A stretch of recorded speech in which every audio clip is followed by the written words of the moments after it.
बिस्मिल्लाहिर्रहमानिर्रहीम अस्सलामुअलैकुम and hello everyone, welcome back to my channel. कैसे हैं आप सब लोग? आई होप आप सब लोग ठीक ठाक होंगे और अल्हम्दुलिल्लाह मैं भी बिल्कुल ठीक ठाक हूँ। सुबह सुबह 5 बजे से मैंने अपना व्लॉग स्टार्ट किया, फजर की नमाज़ अदा की और उसके बाद जब मैंने वेदर देखा तो बाहर बहुत तेज़ बारिश हो रही। वैसे तो यूके में बारिशें होना कोई बहुत बड़ी बात नहीं है, यहाँ तो रोज़ का ही यही काम है, बारिशें होती हैं, बहुत कम धूप निकलती है। तो अब वही गर्मियाँ जा रही थी तो वेदर चेंज हो रहा था, दिन भी छोटे हो रहे हैं। तो यहाँ पे ना बहुत जल्दी मतलब दिन बहुत छोटे होते हैं। यहाँ सुबह 8-9 बजे सूरज निकलता है और क्या कहते हैं 3 बजे अंधेरा हो जाता है। तो खैर यहाँ पर मैंने ना ये कुछ चीज़ें शीन से ऑर्डर की हुई थी, काफ़ी दिनों से पड़ी हुई थी, तो मैंने सोचा आज मैं इनको भी यूटिलाइज़ कर ही लूँ। ये ना मैंने कुछ स्पून्स मंगवाई थी और स्टिकर्स मंगवाए थे जो मसाले वाले जार होते हैं ना उनके ऊपर लगाने के लिए, काफ़ी दिनों से पड़े हुए थे। तो आज मैंने कहा इनको मैं यूज़ कर ही लेती हूँ। फिर मैंने ना मसालों वाले जितने भी जार्स थे ना उनको बाहर निकाला। पहले तो मैंने वो कैबिनेट साफ़ की सारी तरह, तो उसके बाद फिर मैंने ना इनके ऊपर स्टिकर्स लगा के ना जो जो मसाले वगैरह थे ना उन सब के वगैरह ऊपर लिखे और इस तरह मैं स्टिकर्स जो थे वो ऊपर पेस्ट करती गई थी जार्स के। अच्छा, मैं ना कुछ पाकिस्तानी जुगाड़ू माएँ जो होती हैं ना उन्हीं टाइप की हूँ, जो अगर जार वगैरह हमारे घर आते हैं ना, जैसे हनी होता है और किसी भी चीज़ वाले जो जार होते हैं, तो वो अगर हमारे घर आते हैं ना तो वो मैं फेंकती नहीं हूँ, मैं ना उनको इस तरह इस्तेमाल कर लेती होती हूँ। कुछ लोग होते हैं वो फेंक देते हैं और यूके में तो मोस्टली ज़्यादातर लोग ना ये चीज़ों को ना फेंक ही देते हैं। तो मैं नहीं, अगर शायद प्लास्टिक के होते तो मैं फेंक भी देती, लेकिन ये ग्लास जार्स होते हैं और ना मैं इनको यूटिलाइज़ कर लेती हूँ। तो अब मैंने इतने ये इकट्ठे कर लिए थे ना कि ये एक 8-9 जार्स का ना एक सेट बन गया था। तो फिर मैंने कहा यार ये फेंकने वाले तो हैं ही नहीं, इनको इस्तेमाल ही कर लो। तो फिर मैंने इन्हीं जार्स के लिए ना स्टिकर्स ऑर्डर कर दिए थे और फिर इस तरह उनके साथ ना ये मॉडल भी मिली थी और मैंने ना इस तरह इनके ऊपर नेम्स वगैरह मेंशन करके ना तो ये मैंने ना रख दिए थे। इससे तो काफ़ी एक तो इजी हो जाता है, काफ़ी आपको पता चल जाता है। अच्छा ये है कि ऊपर से ना ये नेम वगैरह ना ये जो मार्कर है ना ये इससे मिट भी जाते हैं नाम वगैरह, तो इस चीज़ की भी एहतियात करनी होती है कि ये मिटे ना एकदम। तो खैर यहाँ पर ना मैं कैबिनेट साफ़ कर रही थी, अच्छी तरह मैंने उसको पहले साफ़ किया और फिर मैंने जो मसाले वगैरह थे ना वो मैंने सारे इसके अंदर रख दिए थे। यहाँ पर हम बात कर रहे थे यूके के वेदर की। वेदर यहाँ पे ना दिन बहुत छोटे होते हैं और बहुत ही डिप्रेसिव सा होता है, यहाँ पे पता नहीं चलता है आपको। एक तो अंधेरा ही रहता है फुल टाइम, बहुत कम धूप निकलती है ठंड में। अच्छा यहाँ पर ना गर्मी पड़ती है तो वो भी नहीं बर्दाश्त होती है, बहुत ज़्यादा गर्मी लगती है। आई डोंट नो यहाँ पे ऐसा क्यों होता है। 20-25 टेम्परेचर में भी आपको ऐसे लग रहा होता है कि पता नहीं कितनी गर्मी है। 45 टेम्परेचर है, ये सूरज बहुत ही पास आ गया है, पता नहीं क्यों इतनी गर्मी लगती है। और जब ठंड पड़े, ठंड में वैसे ही बहुत डिप्रेशन होता है, फुल टाइम अंधेरा होता है। यहाँ 9 बजे दिन निकलता है और 3 बजे के करीब बिल्कुल ही अंधेरा हो जाता है। खैर यहाँ पर मैं आप लोगों को अपनी कैबिनेट की अपडेट कर दूं कि ये अब साफ़ हो गई है, कुछ प्रेजेंटेबल भी निकल आई है और ना कुछ ऑर्गेनाइज भी लग रही थी और ये देखें साफ़ सुथरी हो गई थी। कुछ चीज़ें थी जो रीफ़िल करने वाली थी, कुछ जार्स ऐसे थे जो रीफ़िल करने वाले थे, उनको फिर मैंने ना रीफ़िल कर लिया था। मेरी एक छोटी सी मैंने अपने लिविंग रूम में ही एक कबर्ड में ही अपने पेंट्री बनाई, क्योंकि यहाँ यूके में फ्लैट्स और ये घर होते हैं वो छोटे छोटे से होते हैं, स्टोरी होती, तो इस वजह से लोग भी क्या करते हैं कि जो चीज़ें उनकी यूज़ की नहीं होती ना वो भी बाहर रख देते हैं। तो हमारे पास भी स्टोरेज का थोड़ा सा प्रॉब्लम है, लेकिन अल्हम्दुलिल्लाह जो बहुत है। तो बस यहाँ पर मैं अपने जार्स भी रीफ़िल कर रही थी, जो चीज़ें ख़त्म हुई हुई थी वो मैं उनको डाल रही थी दोबारा से जार्स में।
तो जी यहाँ पर मैं दोपहर का खाना रेडी कर रही थी बच्चों के लिए। मैं मैक्रोनीज़ आज बना रही थी और मेरे माइंड से बिल्कुल निकल गया था कि हस्बैंड के लिए भी खाना बनाना है। और मेरे माइंड में ये, क्योंकि हम लोग लेफ़्ट ओवर चला लेते हैं, 2 से 3 दिन हमारा ना चल जाता है, मैं और मेरे हस्बैंड, बच्चे नहीं।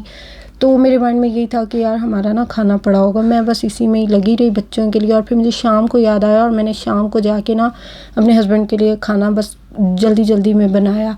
तो खैर यहाँ पर ना मैं बना रही थी मैक्रोनीज़। उसके लिए मैंने चिकन पहले ही डिफ्रोस्ट होने के लिए रख दिया था और जब वो डिफ्रोस्ट हुआ उसको मैंने ना इस तरह क्यूबिक फॉर्म में काट लिया। और उसके बाद फिर मैंने मैक्रोनीज़ बॉईल करने थे, उसके लिए फिर मैंने साथ ही पानी भी बॉईल करने के लिए ऊपर रख दिया था। खैर जब तक पानी बॉईल हो रहा था मैंने कहा मैं वेजिटेबल्स कट कर लेती हूँ।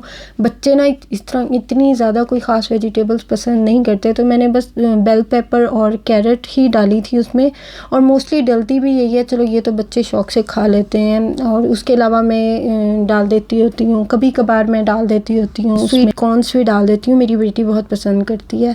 तो खैर यहाँ पर मैं वेजिटेबल्स कट कर रही थी, उनको भी छोटे छोटे से क्यूबिक फॉर्म में ही मैं कट कर रही थी, क्योंकि मैक्रोनीज़ है स्पैगेटी में, फिर मैं अगर स्पैगेटी बनाऊँ ना तो उसके अंदर ज़रा वो लंबी शेप की ही वेजिटेबल्स कट करती हूँ। तो खैर यहाँ पर पानी बॉयल हो गया था और मैंने फिर इसके अंदर मैक्रोनीज़ डाल दी थी।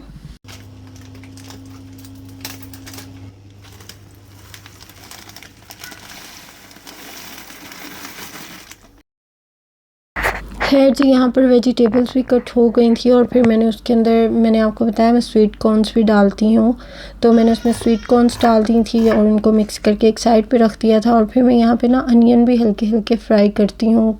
कुछ लोग नहीं डालते लेकिन मैं डाल लेती हूँ टेस्ट के लिए, मुझे इसका टेस्ट बहुत अच्छा लगता है। तो खैर यहाँ पर जब तक अनियन फ्राई हो रहे थे मैंने कहा मैं इनकी सॉस बना लेती हूँ। तो यहाँ पर बस मैंने सोया सॉस और सिरका डाल के ना एक सॉस बना ली थी इनकी, जो स्टार्ट में डालनी थी। तो उसके बाद मैंने ना अनियन जब हल्के लाइट ब्राउन हो गए ना तो मैंने इसके अंदर गार्लिक चॉप करके डाल लिया था। और उसके बाद फिर मैंने जो क्यूबिक फॉर्म में चिकन कट करके रखा हुआ था उसको फिर मैंने ऐड कर लिया था। फिर उसको मैंने अच्छी तरह भून लिया था। जब उसकी भुनाई अच्छे से हो गई थी ना तो फिर मैंने उसके अंदर ना सॉस डाल दी थी, सोया सॉस और सिरका की जो सॉस बनाई हुई थी वो मैंने उसके अंदर ऐड कर दी थी। खैर उसके बाद उसमें मैंने सारे मसाला जार डाल दिए थे, जो मसाले वगैरह होते हैं, ब्लैक पेपर, सॉल्ट और हल्की सी ऑरिगेनोस डाल दी थी। तो इनको मैंने फिर अच्छे से, जब ये भुनाई इसकी हो गई थी तो फिर मैंने एक सॉस बना ली थी जिसमें मैंने बारबेक्यू सॉस, टमाटो केचप और हॉट सॉस और उसके अलावा मैंने मस्टर्ड सॉस भी अंदर डाली थी। और फिर मैंने एक फ़ाइन सी सॉस बना के ना तो फिर मैंने ना एंड पे मैंने ये सॉस भी डाल दी थी।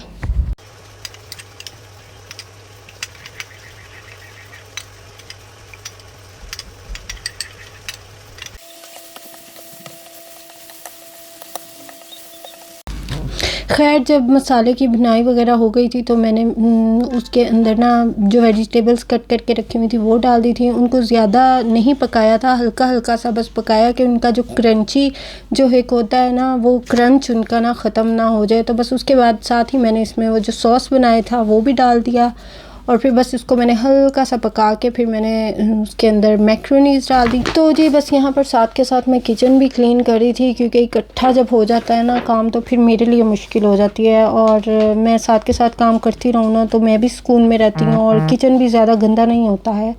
तो बस यहाँ पर मैंने ना इसमें मैक्रोनीज़ डाल दी थी और ये भी ऑलमोस्ट रेडी हो गई थी। तो बस यहाँ पर मैंने बच्चों को खाना वगैरह खिला दिया था। बहुत ज़िद कर रहे थे कि पार्क जाना है और मुझे खाना भी बनाना था, रात का डिनर रेडी करना था। तो मैंने ना कोफ्ते, मैंने यही प्लान किया कि मैं ना कोफ्ते ही बना लूँगी। और उसके लिए फिर मैंने ना कीमा पहले ही निकाल के रख दिया था और फिर वो जब तक उसने डिफ्रोस्ट होना था मैंने कहा चलो मैं बच्चों को पार्क ले जाती हूँ। तो खैर यहाँ पर हम पार्क चले गए, घर के पास ही पार्क है और बहुत अच्छा बहुत बड़ा पार्क है।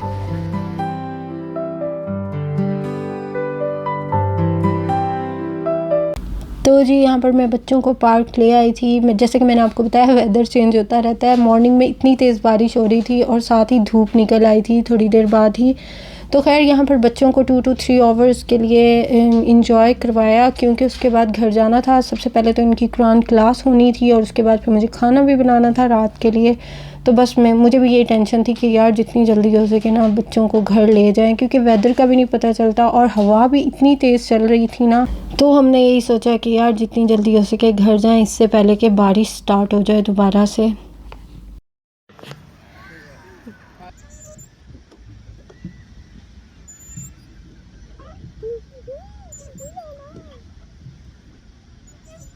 हाय हाय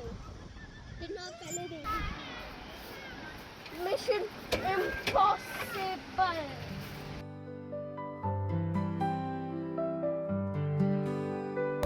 तो जी यहाँ पर हम लोग घर पहुँच गए थे और घर पहुँचते साथ ही सबसे पहले मैंने बच्चों की कुरान क्लास दिलवाई और उसके बाद फिर मैं किचन में आ गई थी रात के खाने के लिए। और मैं खाने में बना रही थी कोफ्तों के लिए मैंने कीमा पहले ही निकाल के डिफ्रोस्ट कर दिया था और साथ ही मैंने ना कोफ्तों का मसाला भी बना दिया था। बस मुझे ना आप लोगों के साथ ना शेयर नहीं करना याद रहा, क्योंकि मेरे पास ना टाइम बहुत कम था। तो बस खैर यहाँ पर मैंने ना कोफ्तों का मसाला बना लिया था।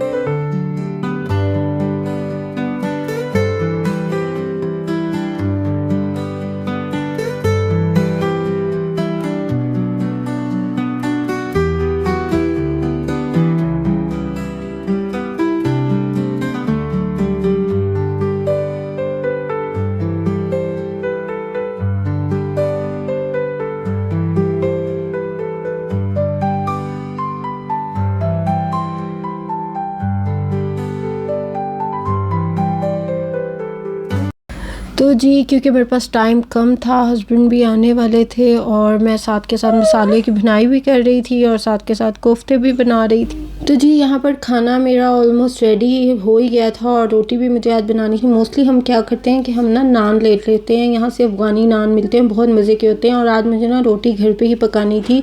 ये जो इंडक्शन है ना, इस पर बहुत मुश्किल से रोटी पकती है, सूख जाती है। तो बस मैंने जल्दी जल्दी से खाना बनाया। उसके बाद मगरिब का टाइम हो गया है, मैंने मगरिब की नमाज़ अदा की।